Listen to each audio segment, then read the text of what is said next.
పూజించడం పూజారి వంతు వరమివ్వడం అన్నది దేవత ఇష్టం. ప్రేమించడం ప్రేమికుడి వంతు కరుణించడం అన్నది ప్రేయసి ఇష్టం. ఎందువల్ల నిన్ను ప్రేమించిందో చిన్ని మనసుకే తెలియదుగా, నిన్ను మరవడం జరగదుగా.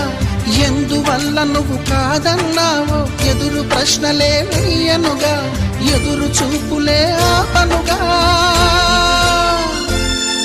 ఏనాటికో ఒకనాటికి నీ ప్రేమ సాధిస్తా. పూజించడం పూజారి వంతు వరమివ్వడం అన్నది దేవత ఇష్టం.